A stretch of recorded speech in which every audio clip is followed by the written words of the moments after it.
but I want to say good morning to everyone, or good afternoon, or good evening. Ushakut, which is good morning. Ushukut, which is good afternoon. And Unnukut, which is good evening. I'm so happy to meet you. My name is Angaangaq, and it means the man who looks like his uncle. I was named after my father's older brother. His name is Huyegi, which means the beloved one. He was named after his uncle Angaangaq, and that Angaangaq was named after his uncle Huyegi. So we go long ways back. We just don't know exactly how long we go back. But if you go to my land and go and visit my family land, you will notice that it's very ancient. So I know that I'm very old, except I don't know exactly how old I am. I am from the top of the world. It's the land of the people, Galaslit Nunad. Galaslit are people. And it is really an amazing country. It's very big. The land is very big. It's the biggest island on earth. And it also happened to be the only land on earth where people live, where there has never been war. And when you listen to some of the scientists, they say that this is the oldest crust of earth. So when you walk on her, you'll be walking on land never disturbed, and the energy of that ancient times are there. And in the older days, the big ice is just a kilometer away to the east. And she was really, really tall. In 1963, 64, when I went to visit the first time, it was 1.5 kilometer thick, that finger. So it was just like a wall, a sheer wall, huge. And you felt so tiny. And that's where the hunters would go and touch the ice. Because they grew up knowing that they're the caretakers and custodians of Mother Earth, what's in her, what's on her and within her. So that's what they would do to honor the Great One and in their gratitude. And when you have your teepee on the sacred site, the earth will shake every time the ice moves. I don't know if you know that, but the big ice is frozen water. That means she's living, she's moving constantly. On top of the big ice, when you walk on her, you see some waves being 150-meter tall waves, just like ocean waves. It's so interesting to walk on this big ice. And therein lies the wisdom of the earth. And when you think of it, when you look at the name of the organization, is called IceWisdom, because the ice carries the wisdom of the earth. But unfortunately, she is disappearing very rapidly now because of the climate change. we all have caused. Now, I should say, climate has always changed, but this time we have never been so many. Thus, the impact is enormous everywhere on Earth, in the Northern Hemisphere. So that's where I'm from. And one day I'd love to welcome you to my land. And I have more iced coffee than you can ever imagine. Because I have enough ice to last for 10 billion people for 100 years. What I miss is the coffee beans. If you bring it when you come to my land, I guarantee you I will make you the best iced coffee you ever tasted in your life. But please remember the coffee beans. That is really important part.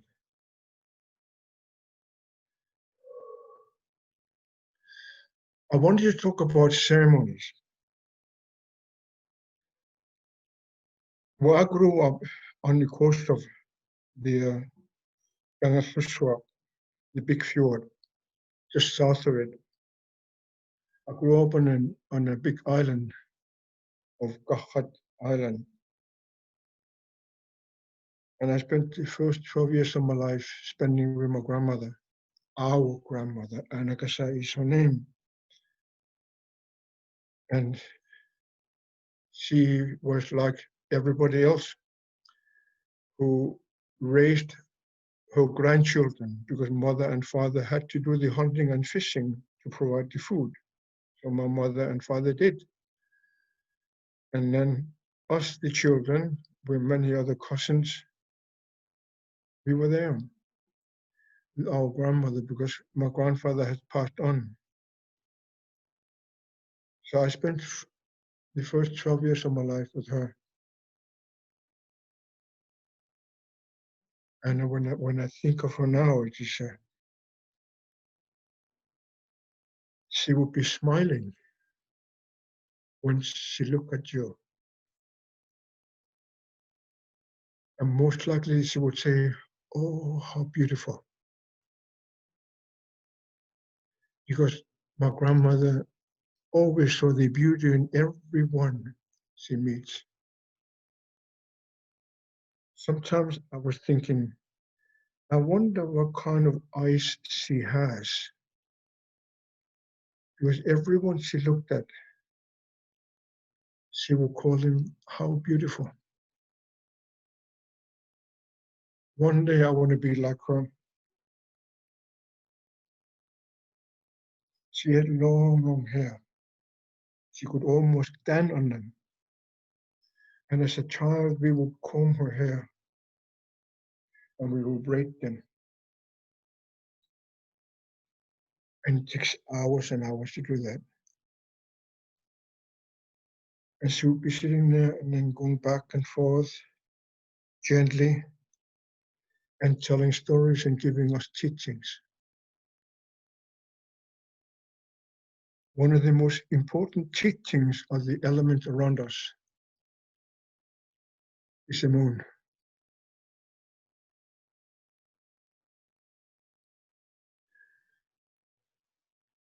And it's really interesting now when you think back, when I think back, because I'm talking about the ceremony, to do a ceremony about the moon. Just 2 days ago, the new moon came. Unfortunately, it's cloudy here where I am, so I cannot see the new moon. Hopefully tomorrow, the clouds will be gone, and I will be able to observe the moon. And often in my life, I would tell myself the story of my grandmother. about the moon. I grew up with a concept that it's really important. You know, the new moon, the half moon, the full moon, the last quarter, and then the dark time. Those four elements, the new moon, half, full, quarter, and then darkness. So that's really important. But let me just tell you why I want to talk about ceremony. My grandmother, she says, life is a ceremony in itself, worthy celebrating with a ceremony. Which means, of course, that your own personal life is worth celebrating with a ceremony every single day. And then, of course, you realize that the great one must be really, really incredibly loving for us, because he taught us that my life and your life is worth celebrating with a ceremony every single day. This is the interesting part. My grandmother would say that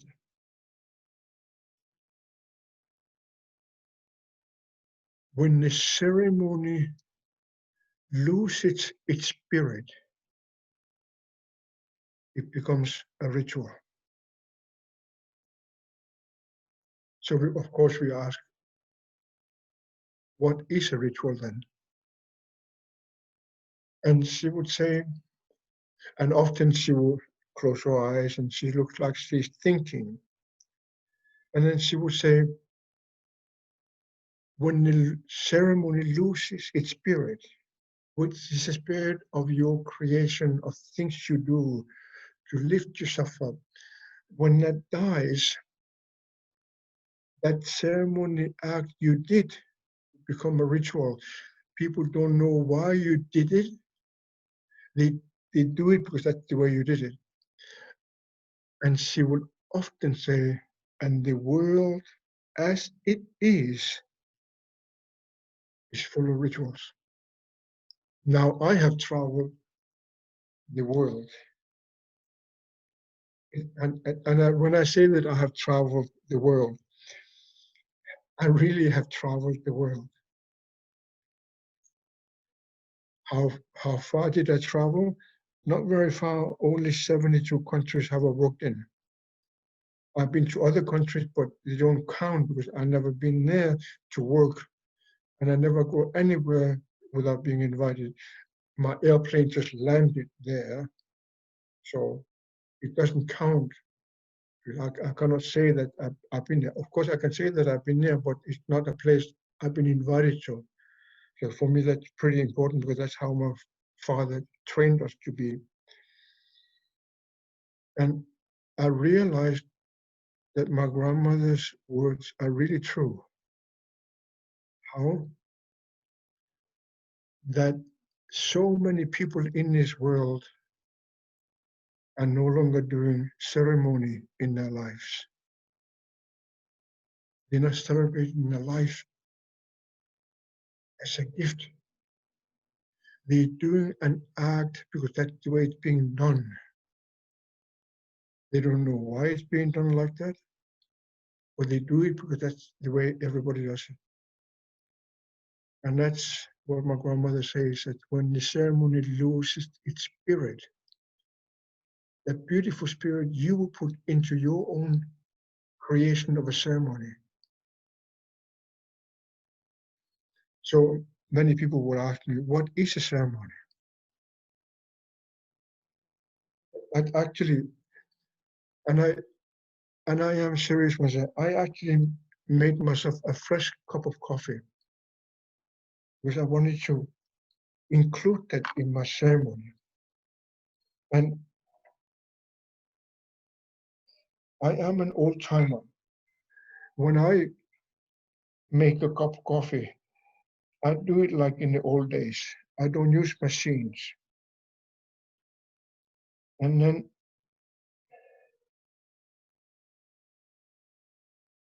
I cook the water, put the beans in, and the first smell when the hot water hits the coffee beans, the first smell which comes, it's just so delicious in my world. So, and then of course, the first sip of the coffee.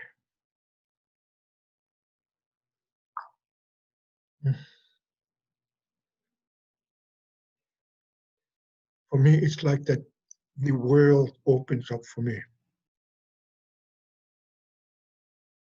I drank coffee first time when I was 17 years old. I ran away from home. I was so tired of taking care of my brothers and my cousins, the younger ones, because I was the oldest one. And one day I ran away. I went on board a fishing ship from Faroe Islands. And I went fishing for 90 days until they found me. They found my identity and they took me back to the big city of Nuuk. My mother's sister's husband, my uncle, he was a policeman. He had his big uniform and he had a gun. And I was delivered by the captain of the ship to the policeman. Next to him was my father. Behind them was my mother and her sister. They were both crying. So I had to really put myself together. I've never been met by a policeman in my life, and I never seen a gun in my life. So I will never forget that moment. But that's where I learned to drink coffee, and it opened my world. And I do it as a ceremony every morning. Why? Because in my little world where I live, and these days I'm alone and I'm not allowed to go out because of this corona thing. So I spend my time with myself. And for me, ceremony is really essential for my psychological, emotional, mental, spiritual, and physical well-being, as it would be for you. So coffee is the first one I do in the morning to celebrate and say thank you that I'm still living and that I seem to be okay. And no matter what has happened in my life, I'm alive. And I say thank you. And I do that with a cup of coffee. That's my ceremony. What does it mean? It makes me connected to myself. And then I'm able to say thank you to the Great One, that I'm well. So that's why I do it. Then, of course, there are many other things.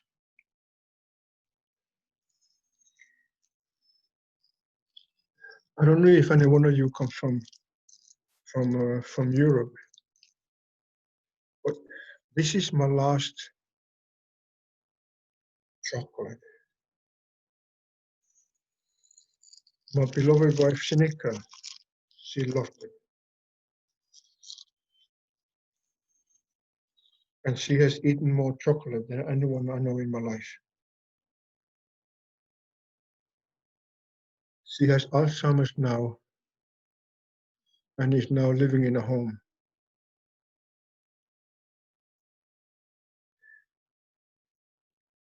When I smell this chocolate, I can remember kissing her after she ate her chocolate. And she would do it, what she called my ceremony. She would smell it, she would put her tongue on it, and she would eat it. Mm.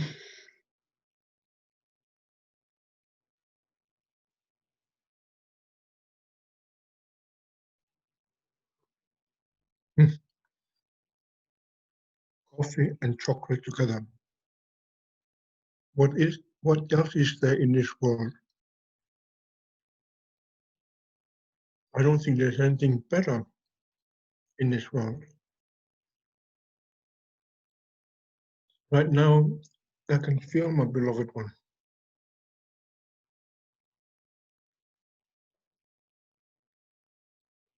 And I have not seen her for 5 months.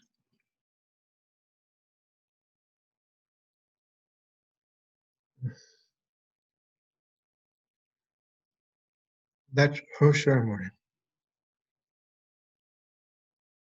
But there are many things one can do in creating a ceremony to celebrate the life itself.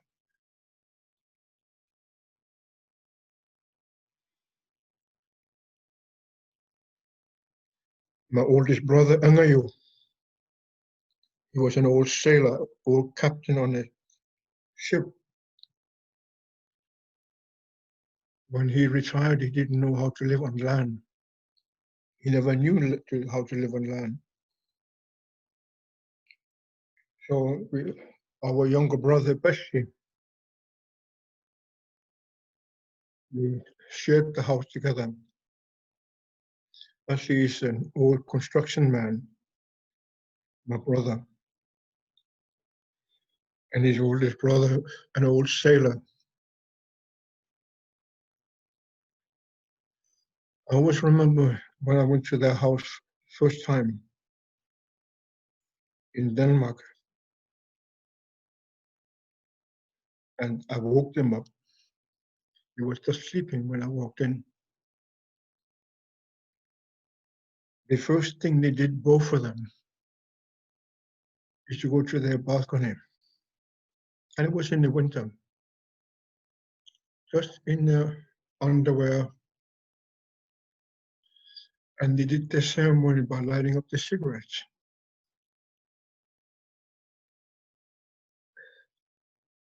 I said, why are you doing that? And Angaangaq says, that's our ceremony every morning. They did it with a cigarette. Two brothers, 8 years apart in age. No, I'm sorry, 12 years apart, having a cigarette. And that they call it their ceremony. So you can run into many kinds of ceremonies being done in your world. The ceremony is to celebrate your life. And one of them I wanted to do was about the moon.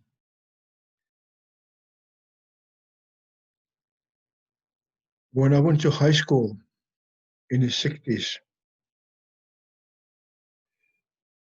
there was an old man who was a pianist for the church, the Lutheran church. And then he was teaching us music. He wasn't teaching us drum songs. He was teaching us modern day music.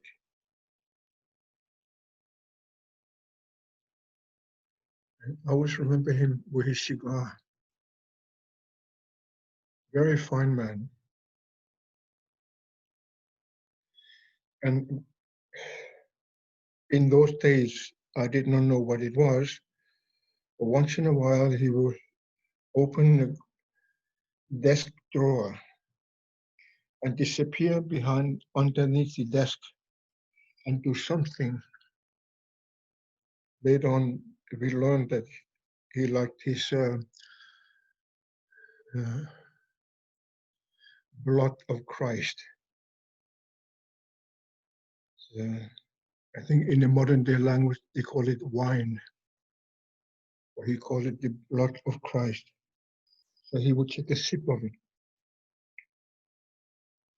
And then later on, and not often, but he will play a piece of music he has written, because he comes from an old world where his family celebrate the moon. He had written the music, and then he had told the story of the moon in his words, exactly the way he heard it, exactly the way I heard it. And many, many years later, his son and my father worked together in the Radio Greenland. And his son liked the way I chanted. So,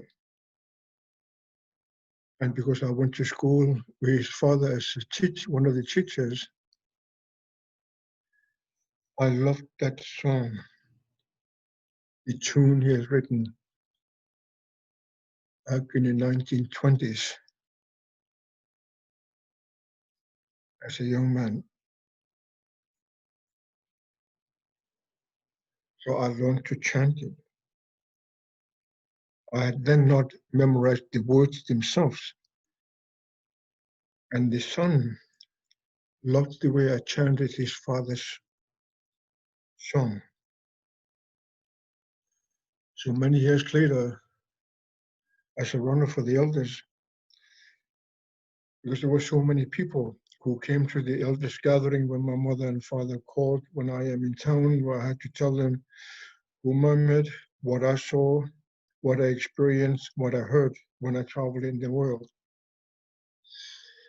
Then he will ask me to chant it in front of all the elders. So I did.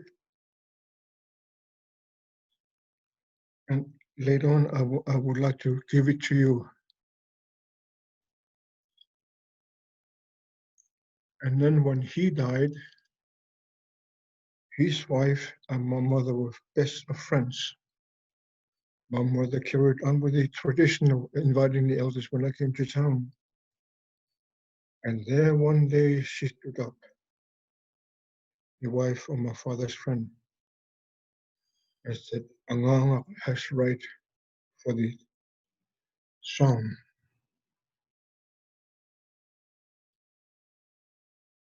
So formally I had that right to chant it. I listened to the old man, I listened to his son, and listened to his wife. So I can now, without shame or blinking, say that I can chant it. I had that permit, and I do it with joy. So you and I, we live in this little world we live in. But the earth is really, really big. Angaangaq, my grandmother, when she was around 10 years old, she went to a big mountain, which took quite a while to walk from her land, the sacred land, and up to a big mountain. And when she was there, She told us, since I was a child, she told us that she was on that mountain. And from there, she could see the world. It turned out that where she was standing, she could see the curvature of the earth, which is approximately 450 kilometers looking south. And when she turned around to the west, she could see the ocean, which is about 350 kilometers away. And when she looked north, she could see about 450 kilometers. And when she looks east, she could see the big ice with no end.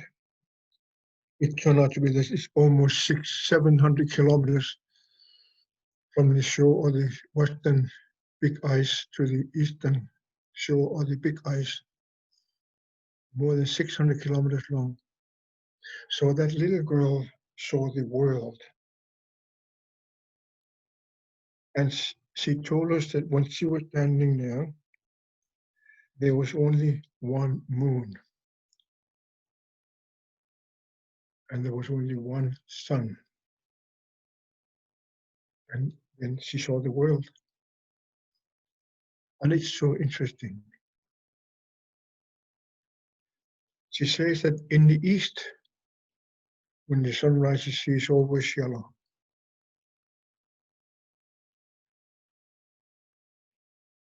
After the sunrise, as you look at her, her color changes from pinkish reddish to become yellow. And then when the south, when sun shine high upon us, she is always white. And when you look to the west, where the sun is setting, she's always red. And at night, it's always black. So that's the world she saw. And with that moon, this is the story of it. Us men, sometimes I wonder if am I really a man? Yeah. Well, those are my issues. You know, am I really a man? Yeah. Am I a good man?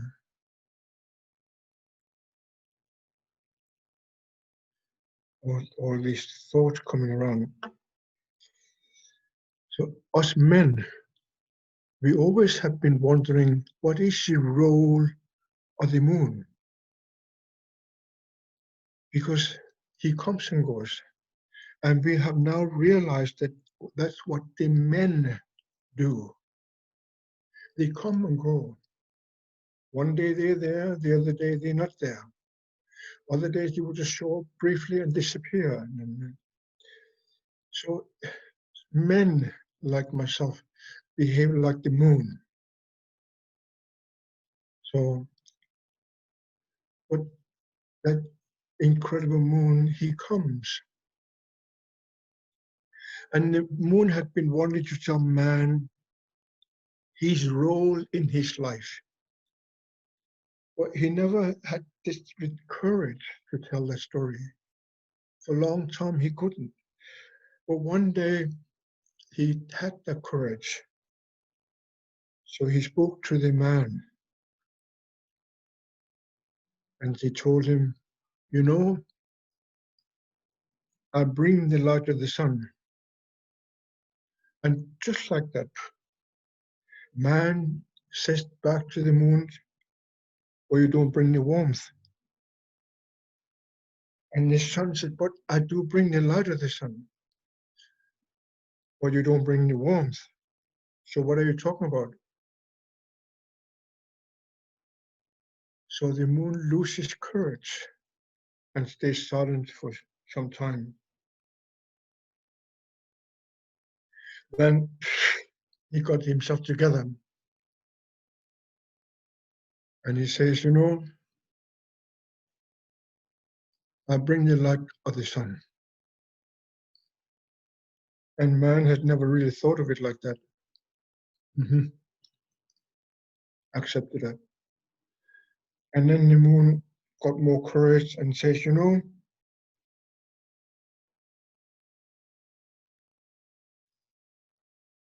I make the water living. And how? Because of me, the water, the rivers and the lakes and the ocean, I give them high tide and low tide. So you can have food. And man had never really thought of it like that. And we said, wow, that's really something. Because he knows that what happens, because the moon had the power of heightening, lifting the water up to high tide. You can see that in the rivers, in the lakes, and in the ocean every single day. And so water is living. So animals can live there, so we can have food. And man was really impressed with that. Wow, this is really amazing. Well, he knew that already, but he never knew why it came like that. So that gives them more courage. And then he says, because of me, the moon, your woman has a moon time. And the man said, how? He says, when I come, your woman will have a moon time. And after the moon time, next generation can be born. And man just think about it. Wow, that's quite something. And lo and behold, women have their moon time. And after the moon time, the next generation can be born. So man was really stunned and impressed that a moon can do that. So that's God that gives more and more courage. And he says,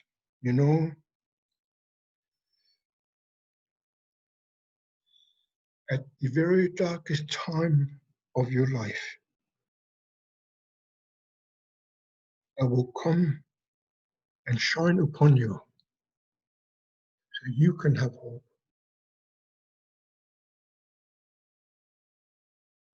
And lo and behold, and your man thinks, how? Yes, because the moon will disappear and everything will be really, really black. And if you ever go to Milan before the snow falls, it's pitch black because the sun doesn't come up at all. That you cannot see your own feet as you walk in the darkness without the moon. But then the moon says, and then I will come and I will shine upon you. So you will always have hope.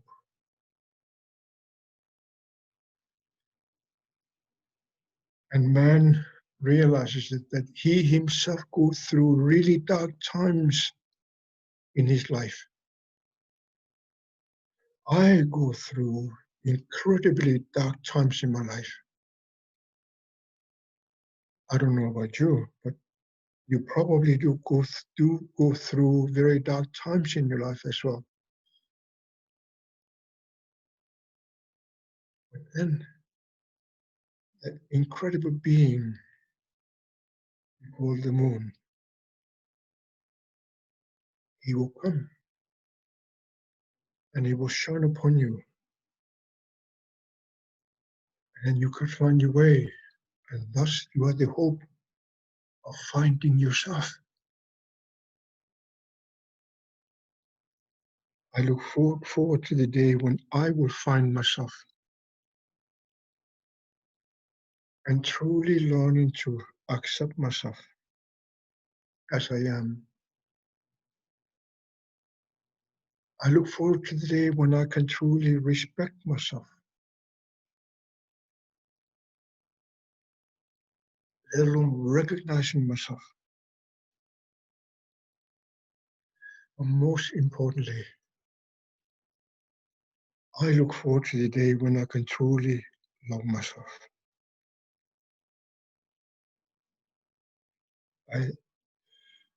That's my big dream, that one day I can look in the mirror and without any hesitation accept the way I look, accept the way I am, accept the way I think and feel, and accept to learn to recognize myself, respecting myself, who I am, but most importantly, learning to love myself. You're not probably not like me. I come to the point in my life where I have such a difficult time just to accept myself the way I am, just to respect myself. And you have no idea how difficult it is to love myself. Oh God, it's so difficult sometimes to love myself. Often I think that I want the moon to go away. I want to be in this incredible darkness of my life.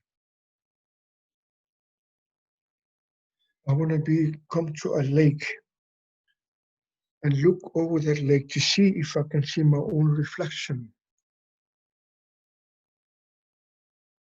I want to see the energy I carry. I want to see if I am worth loving. I want to see if I am worth respecting.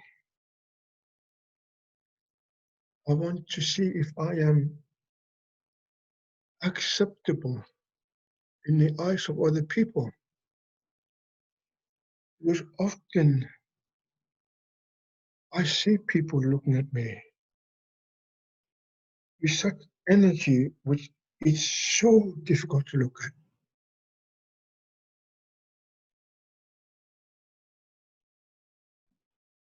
And now that I have become older, I realize that, yes, I am worth accepting myself the way I am. I am worth recognizing myself.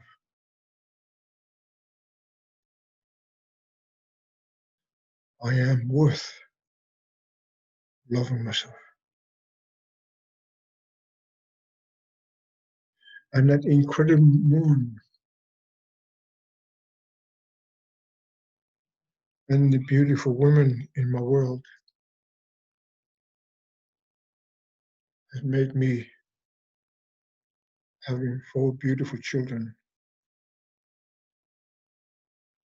I have become a grandfather. Now I'm expecting to become a great grandfather.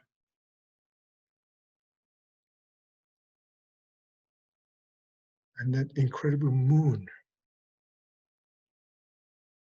gave me the chance of hope and accepting myself, recognizing myself, and loving myself. so I can walk tall and powerful as I am meant to be in this world I live in.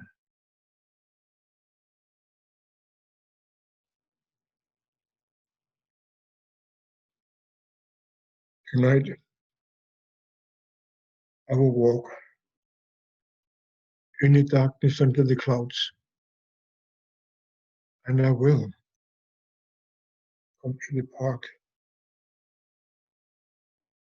some kilometers away from me, and I will chant the song of the moon.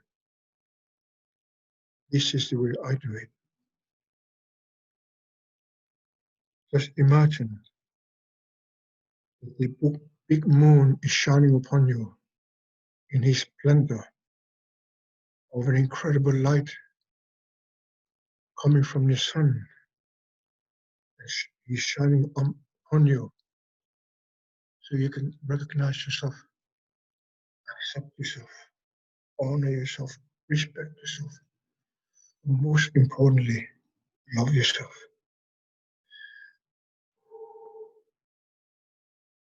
Oh, oh, oh,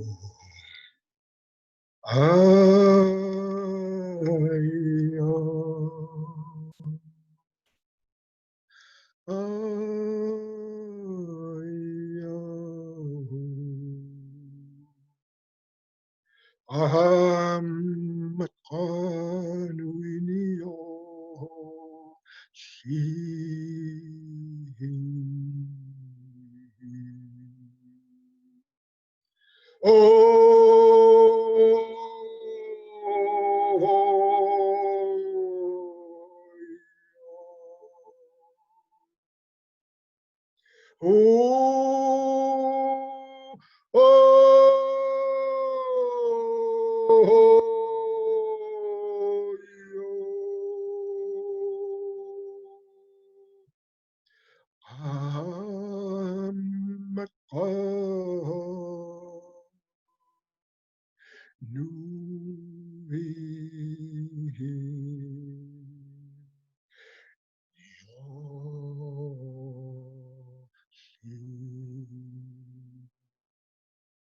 Ay yo yo yo.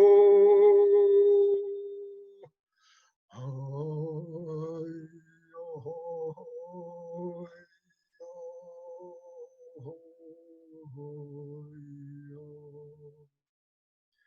Oh yo. Oh yo hey. Oh,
Oh,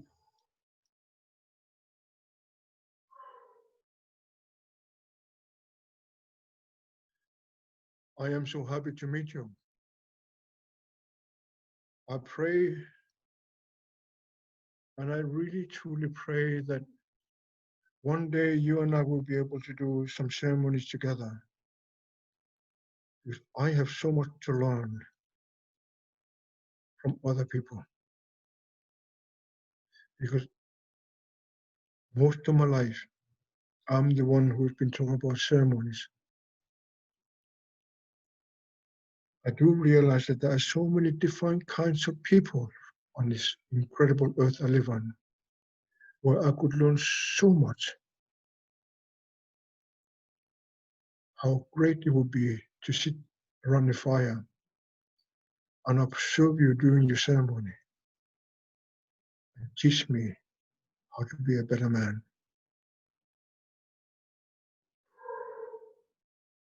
Oh,